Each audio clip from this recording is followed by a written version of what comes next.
Beaucoup seront offusqués au cours de l'évolution et de la transformation du corps mental, de ce que nous pouvons appeler la perte de la mémoire. Ils ne comprendront pas pourquoi cette ressource naturelle semblera graduellement diminuer. Ils ne verront pas de raison pourquoi la perte de la mémoire est nécessaire à la transmutation du corps mental. Les hommes s'inquiéteront, surtout vis-à-vis leur travail. Et pourtant, la perte de la mémoire fait partie de la transmutation du mental de l'homme parce que ce dernier fonde sa conscience, son intelligence sur le mécanisme de la mémoire, alors que l'intelligence doit être fondée sur la fusion de l'énergie avec le mental supérieur de l'homme. Comme la mémoire doit être créative chez l'être humain et non pas servir simplement de mécanisme de réflexion pour l'ego inconscient, il est normal que l'homme en évolution subisse une transformation de sa capacité d'utiliser sa mémoire à volonté. Mais la raison pour laquelle l'homme s'inquiétera de la perte de la mémoire, c'est à cause de son émotivité. C'est à cause de l'inquiétude égoïque face à la charge qui sera devant lui. La perte de la mémoire sera toujours en fonction de la nature du travail qui doit être fait chez tel ou tel individu. Certains la perdront plus, d'autres moins, mais dans tous les cas, elle sera une illusion à long terme parce que l'homme sera amené par son énergie à évoluer dans une direction qui aujourd'hui il ne comprend pas, mais qui demain deviendra évidente pour lui. La mémoire de l'homme est un soutien psychologique pour l'ego. Elle est une rassurance, elle est une mesure de sa capacité intellectuelle. Mais cette mesure ne peut pas indéfiniment interférer avec une plus grande mesure de sa conscience créative. Et lorsque l'énergie deviendra plus forte, plus grande, elle aura tendance à s'intégrer avec l'homme. Parce que, dans le fond, la fusion est une intégration, c'est une unitisation de l'aspect cosmique et de l'aspect matériel de l'homme.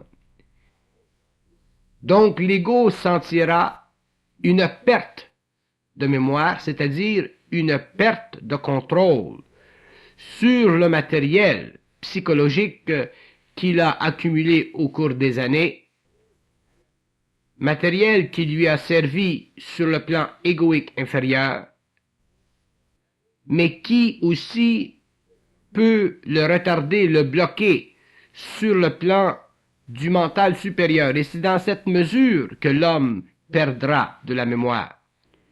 Il ne perdra pas de la mémoire pour rien.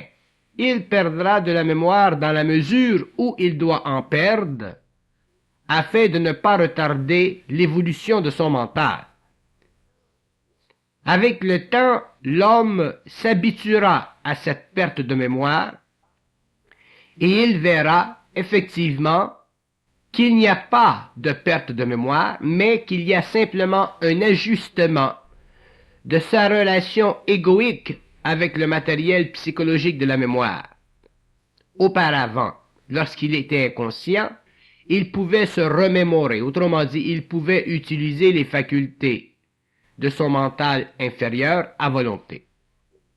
À partir du moment où il évolue, que son mental se transforme, qu'il change de vibration, l'homme n'a plus besoin de la mémoire de la même façon qu'il avait auparavant parce que il doit commencer à vivre sa vie par rapport à son énergie, par rapport au rythme de son énergie, au lieu de vivre sa vie par rapport à un référentiel qui est subjectif, égoïque et qui ne fait pas partie de l'aspect créatif de son mental.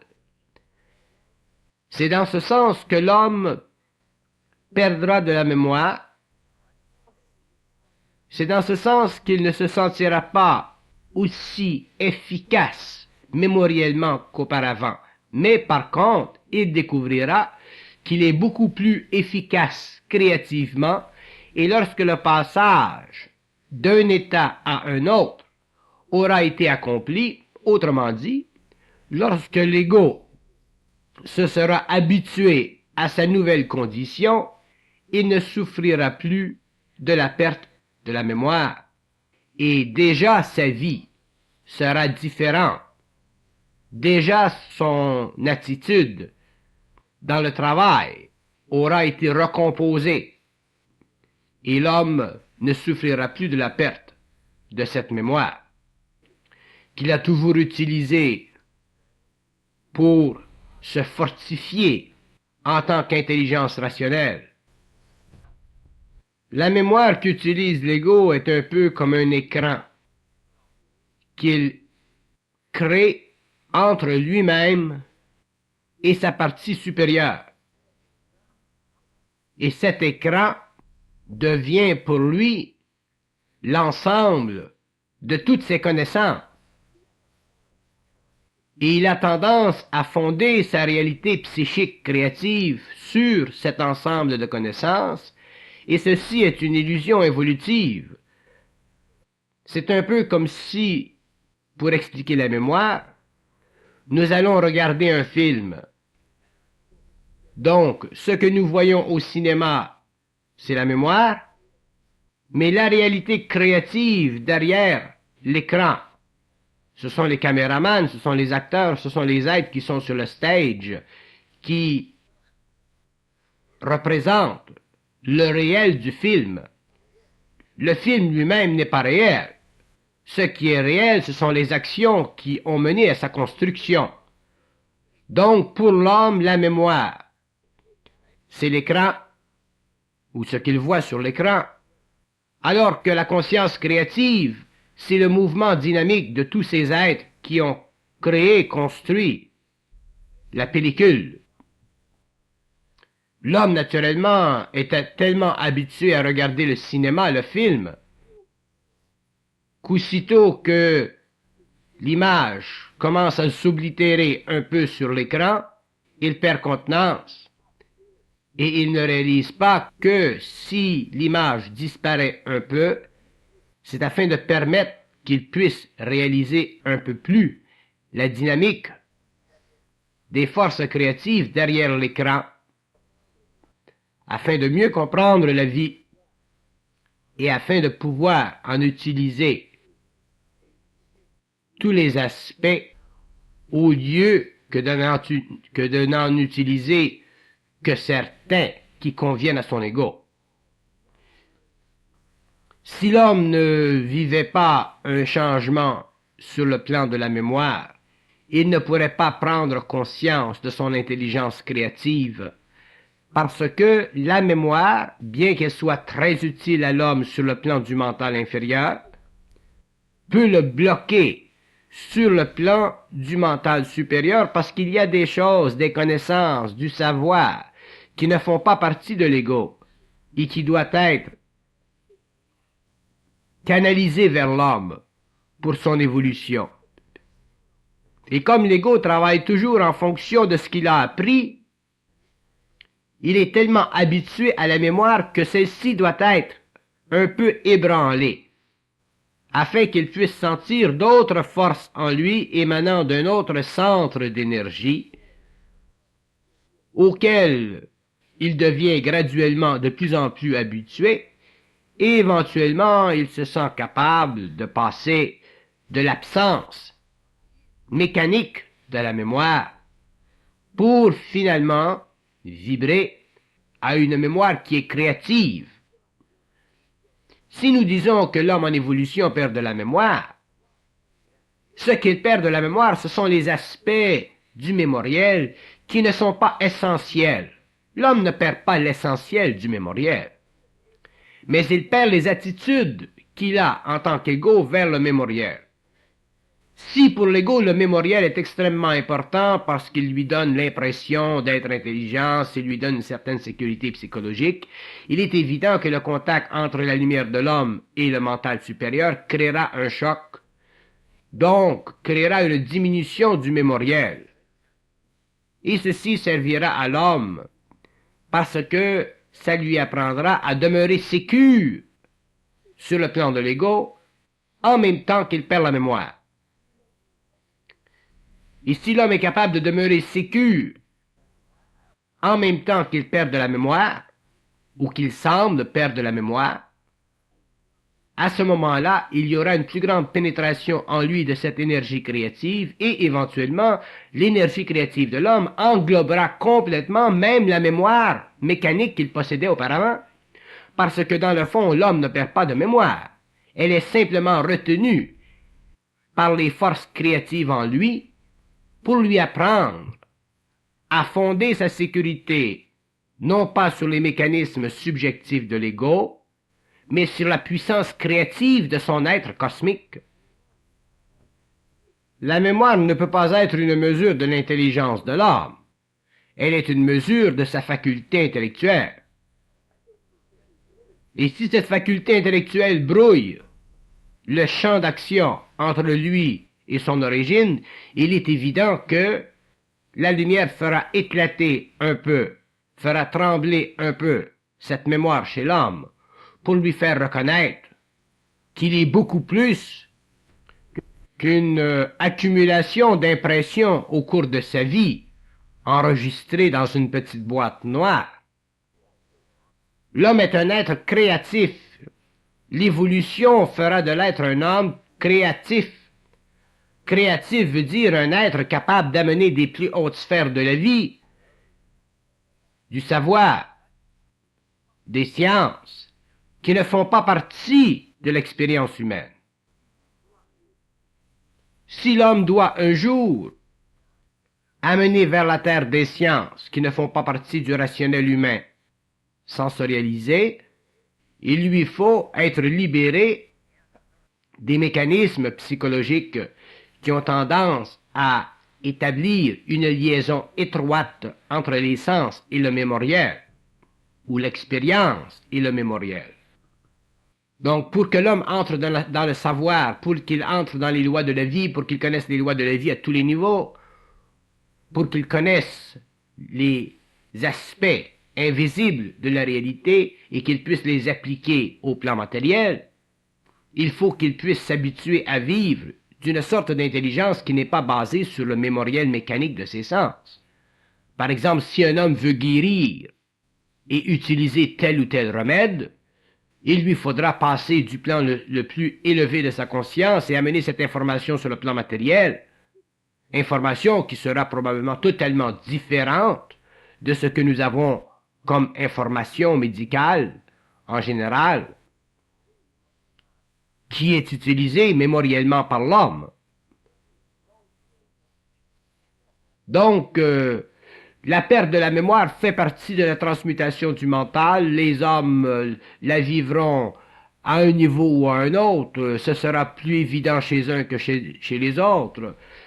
Personne ne vit cette perte de mémoire ou cette diminution de mémoire de la même façon. Mais ce qui est nécessaire de comprendre, c'est que l'ego doit s'habituer à ne pas paniquer face à cette perte de mémoire parce qu'éventuellement, et lorsque je dis éventuellement, je dis après 3 ans, 2, 3 ans, 4 ans, l'ego s'habitue et éventuellement il ne sent plus qu'il a perdu la mémoire ou qu'il perd la mémoire. Il sait qu'il n'a pas la même mémoire qu'auparavant, mais d'un autre côté, il sait qu'il a un potentiel créatif qui remplace cette perte de mémoire et il se sent très bien. Ainsi, il n'en souffre pas. La perte de la mémoire fait partie de l'ouverture des centres. C'est le choc de l'énergie Dans l'homme, c'est presque normal que l'homme perde un peu de mémoire lorsque ses centres s'ouvrent, parce que il ne possède plus la même résonance mentale. C'est comme s'il y avait réorganisation de son psychisme. Mais il est tellement habitué à un certain ordre dans son mémoriel qu'aussitôt que cet ordre est troublé un peu par la descente d'une nouvelle vibration, il a l'impression de perdre sa mémoire et il devient totalement décontenancé, certains plus que d'autres, naturellement. Mais ceci n'est qu'une situation temporaire et à long terme, elle n'a aucun effet sur le comportement humain parce que le travail de la descente de l'énergie chez l'homme fait partie de son évolution, donc tout est pris en considération, son avenir comme son présent. D'ailleurs, plus l'homme a de mémoire, moins il y a de conscience créative. Parce que, justement, la mémoire semble ou lui donne l'impression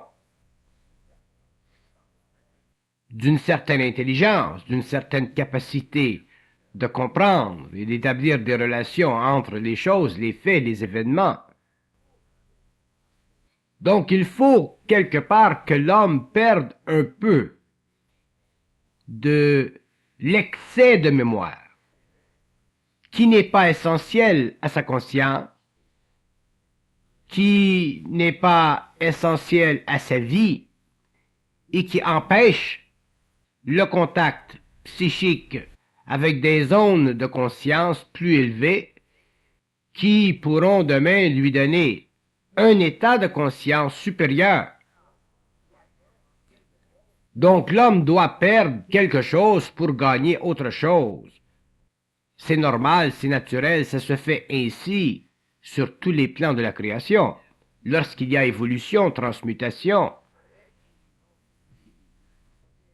Donc ici, je répondais à une lettre qu'on m'avait envoyée et je vais répondre à une autre lettre d'une façon courte.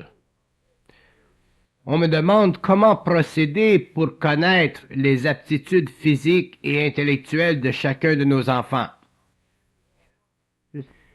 Ce que les enfants ont le plus de besoin lorsqu'ils viennent au monde, c'est d'être aimés de façon intelligente. Et ceci veut dire corriger dans l'aspect astral de leur conscience. Aimer un enfant, c'est le corriger dans son astralité. Et si les parents apprennent à corriger l'astralité de leurs enfants, les enfants grandiront naturellement, c'est-à-dire que leurs propensités naturelles, physiques et intellectuelles se développeront à leur propre rythme. Et les enfants pourront manifester leurs aptitudes dans le temps qui convient à leur propre progression.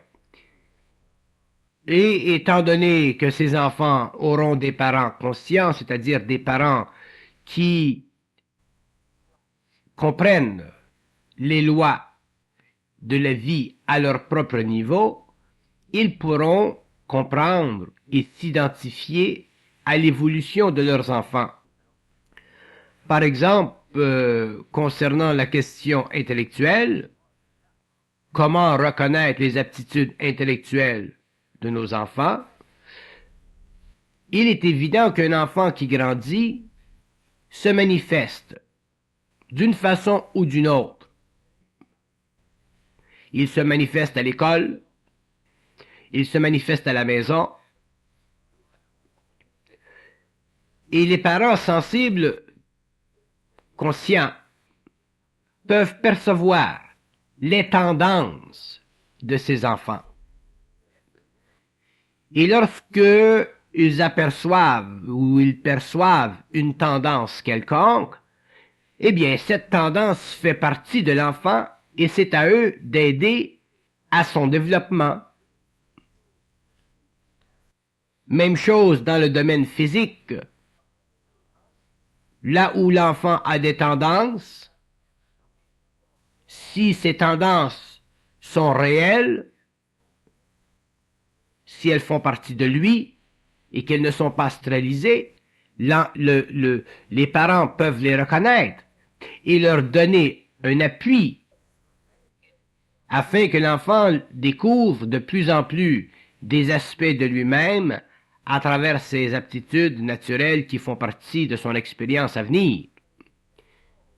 Mais le problème dans l'éducation ou dans la reconnaissance des aptitudes chez les enfants, c'est que souvent les parents ne peuvent même pas reconnaître leurs propres aptitudes. Et s'ils ne peuvent pas reconnaître leurs aptitudes, comment voulez-vous qu'ils reconnaissent les aptitudes des petits? Il faut être sensible à soi-même, à sa propre intelligence pour pouvoir être sensible à l'intelligence des autres. L'éducation des enfants pour des parents conscients sera beaucoup plus facile parce que déjà les parents conscients auront une plus grande maîtrise sur leurs propres êtres. Donc ils pourront plus facilement voir le mouvement de leurs enfants, les aptitudes de leurs enfants et les aider dans ces directions dans la mesure où ils auront bien élevé leurs enfants. Mais bien élever son enfant ou ses enfants veut dire avoir déastralisé graduellement les enfants, les avoir rendus de plus en plus libres des influences extérieures. Parce que ce sont les influences extérieures qui souvent brouillent la direction des aptitudes physiques et intellectuelles de nos enfants.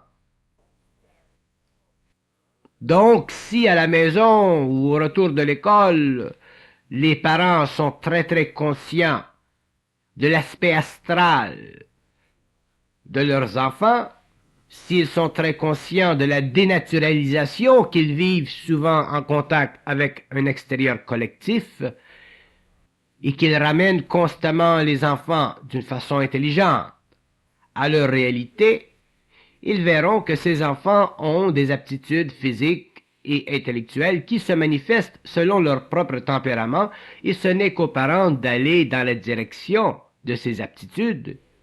Il n'y aura aucun effort à faire, tout se fera d'une façon simple. Mais si ces mêmes parents ne sont pas capables de reconnaître leur propre réalité, voire être sensibles à leur propre réalité, ils ne pourront pas voir la réalité de leurs enfants. Parce que pour reconnaître la réalité chez un autre, il faut déjà l'avoir perçue, sentie chez soi-même. Donc, si les parents sont réels, sensibles, les enfants grandiront de plus en plus réels et de plus en plus sensibles, et les traits, les attitudes physiques et intellectuelles se manifesteront, et les parents les verront, et les enfants les sentiront, et les deux ensemble travailleront au développement de ces attitudes, de ces aptitudes. Souvent, les enfants n'ont pas les mêmes tendances, souvent ils sont diamétralement opposés. C'est normal.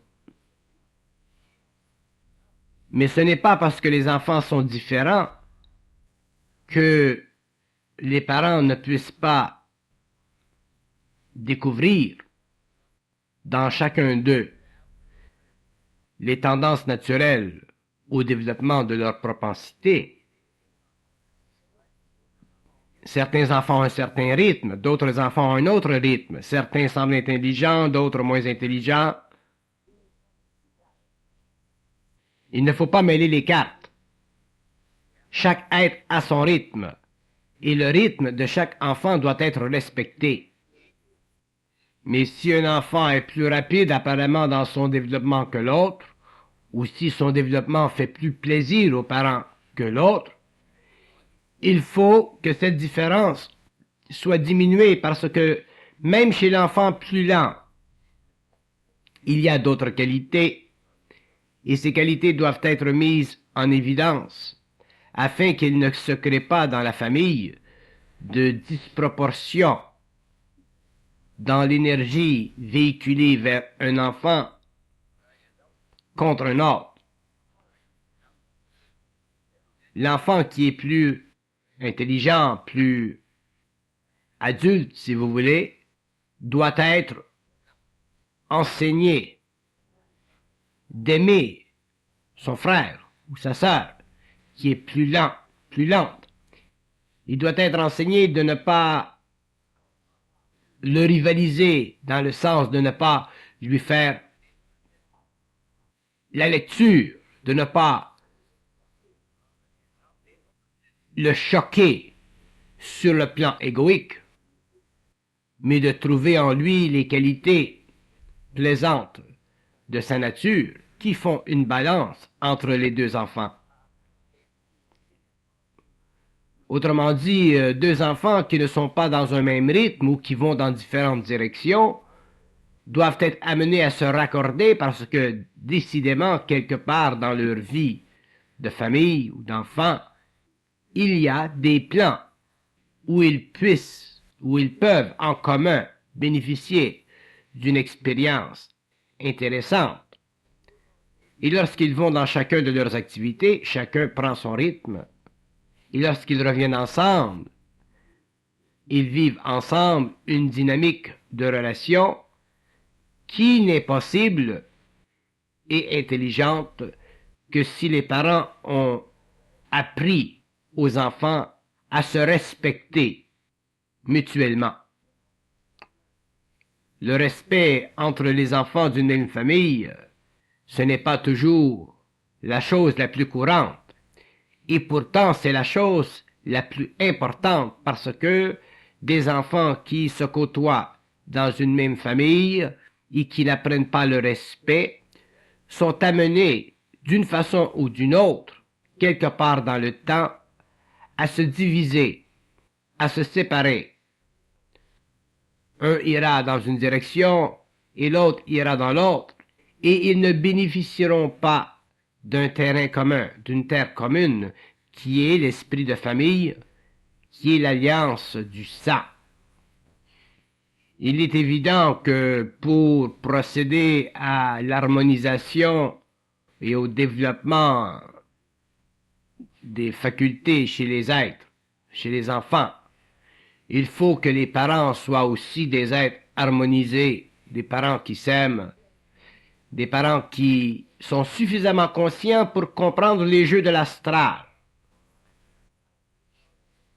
pour comprendre que l'astral a toujours tendance à les diviser, à créer le désordre. Une fois que les parents ont saisi ceci et qu'ils ont contrôlé cette situation, leur unité devient très forte devant les enfants. Et les conseils qu'ils peuvent leur donner seront facilement assimilables par les enfants. Les enfants ne vont pas écouter des parents qui se cassent la gueule. Ils vont aller chacun dans leur direction, dans leur petit coin. Mais si des enfants ont des parents qui réellement vivent une vie de famille réelle, qui s'intéressent à eux, sur le plan physique, sur le plan intellectuel, sur le plan émotionnel, ils bénéficieront de la sensibilité parentale. Et tout ceci se fera sans effort, tout ceci se fera sans grande recherche intellectuelle et pédagogique. Mais il faut d'abord que les parents soient réellement unis, il faut que les enfants sentent cette union. Mais le plus grand problème d'identification des qualités chez les parents en ce qui concerne leurs enfants, qualités physiques, intellectuelles, ainsi de suite, artistiques, c'est que les parents, souvent, manquent de sensibilité ou eux-mêmes ne sont pas suffisamment avertis de certaines qualités qui puissent exister chez leurs enfants. Mais au moins, s'ils ont la sensibilité et l'amour de leurs enfants, ils leur ouvriront le chemin, ils leur aideront à développer ces propensités.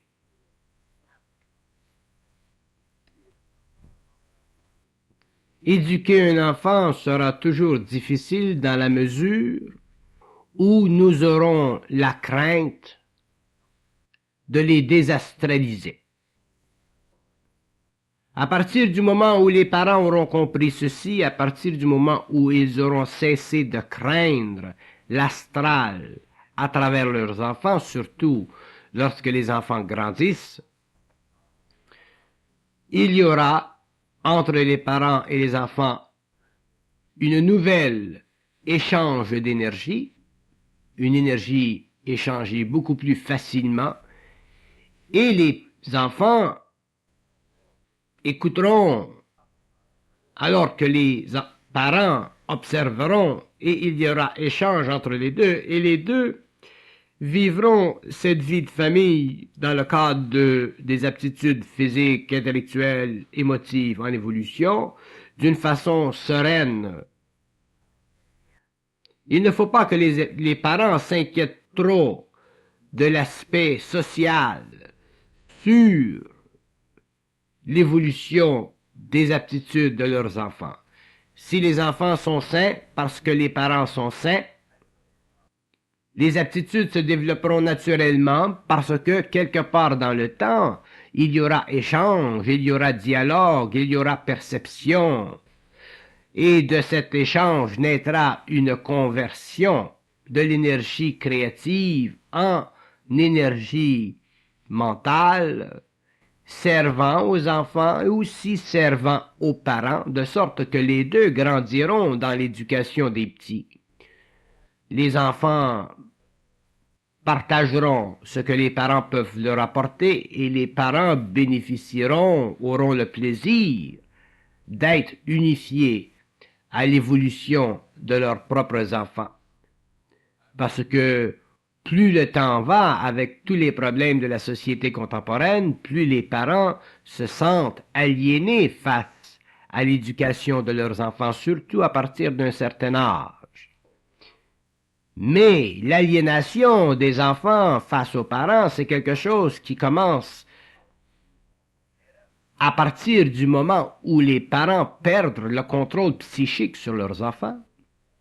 Il est évident que si les parents ne réussissent pas à déastraliser constamment les enfants, parce que déastraliser un enfant veut dire l'éduquer bien, l'éduquer créativement, quelque part dans le temps, surtout lorsque ces enfants seront amenés à vivre dans des environnements scolaires qui souvent sont douteux à cause de toutes sortes de raisons, eh bien, ils perdront ce lien avec les enfants. Les parents n'ont pas besoin de contrôler ou d'avoir le contrôle sur leurs enfants, mais ils doivent avoir un lien avec eux parce qu'un lien, c'est vital, alors qu'un contrôle, c'est simplement une forme quelconque de domination ou d'autorité que les enfants, quelque part, feront sauter parce qu'aujourd'hui, les enfants sont beaucoup plus près de leur réalité que nous l'étions dans le temps. Donc, ce que les enfants ont de besoin, c'est de ce lien avec les parents, lien inaliénable, lien tellement puissant que les influences extérieures voulant briser ce lien à quelque niveau que ce soit, seront toujours incapables de le faire. Et ceci sera la protection des enfants contre le mal social ou la décadence sociale. Et en même temps, demeurera l'inévitable progression psychique, vibratoire entre eux et leurs parents qui leur auront donné naissance, de sorte que la rupture entre les enfants et les parents sur le plan psychique ne se fera plus, et les deux ensemble deviendront de plus en plus près, de plus en plus des amis, de plus en plus des êtres qui peuvent facilement s'entraider à tous les niveaux de l'expérience nécessaire.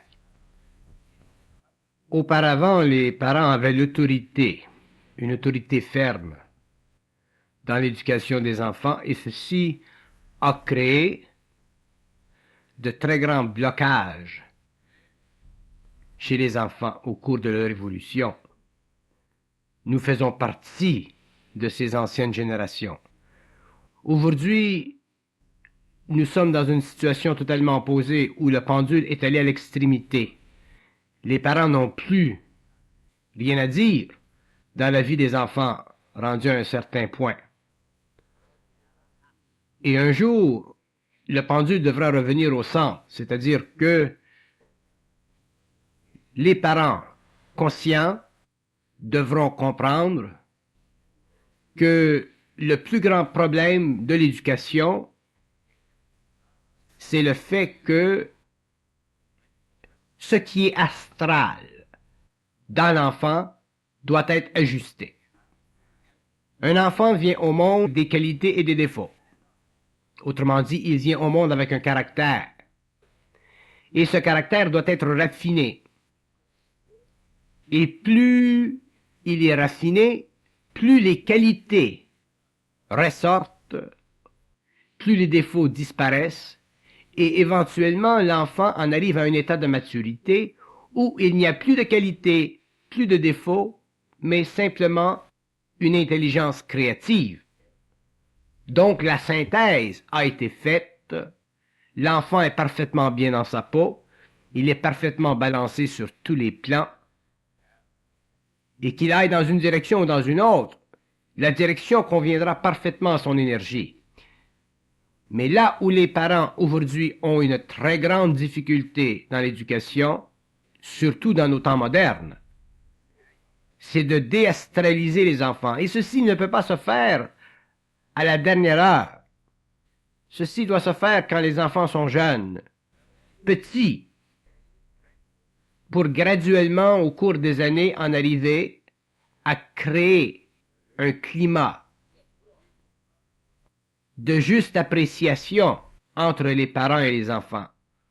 Un climat d'intelligence. Et il faut que les enfants sachent que leurs parents sont intelligents. Non pas simplement qu'ils représentent une autorité, mais qu'ils sont intelligents d'une façon autoritative. Sinon, il y a blocage d'énergie chez les enfants et c'est pourquoi il est difficile pour ces derniers de découvrir leurs aptitudes physiques, intellectuelles, artistiques. Parce que entre eux et les parents, souvent, c'est la guerre. Et ajoutez à ceci les influences extérieures. Alors, vous finissez avec des enfants à l'âge de 17, 18, 19 ans qui ne sont pas heureux, qui se cherchent encore. Un enfant ne devrait pas se chercher. Un enfant devrait être amené graduellement au cours de la vie à se découvrir. Mais pour qu'il se découvre, il faut que les parents soient suffisamment conscients des lois du mental, de l'émotion, des lois de la vie, pour pouvoir donner à leurs enfants graduellement une prise de conscience d'eux-mêmes. C'est ça de l'éducation. C'est donner aux enfants une capacité de prendre conscience d'eux-mêmes. Mais pour ceci, il faut que les parents soient déjà suffisamment conscientisés, c'est-à-dire suffisamment intelligents. Sinon, ils n'auront recours qu'aux lois de la pédagogie, qu'aux théories de la pédagogie. Et ces théories, ce sont des théories qui font